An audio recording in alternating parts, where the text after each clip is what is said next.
இறுதியில் ஸ்ரீதேவி குணமடைந்து கமலை அடையாளம் தெரியாமல் ரயிலில் கிளம்பி விடுவார். கமல் ரயில் நிலையத்தில் பைத்தியமாக ஆடுவார். இது பாலு மகேந்திரா தன்னுடைய வாழ்க்கையில் சோபாவின் மரணத்திற்கு பிறகு தான் அனுபவித்ததாக சொல்லப்படும் மன உளைச்சலை நியாயப்படுத்த வைக்கப்பட்ட ஒரு காட்சியாகும்.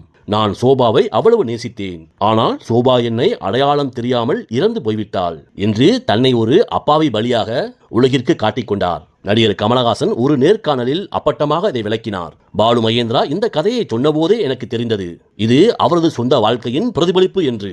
பாலு மகேந்திரா தனது குற்ற உணர்விலிருந்து விடுபடவே இந்த படத்தை எடுத்தார். இந்த படத்தில் வரும் புகழ்பெற்ற கண்ணே கலைமானே என்ற பாடல் சோபாவுக்காக எழுதப்பட்ட ஒரு நயவஞ்சக கவிதையாகும்.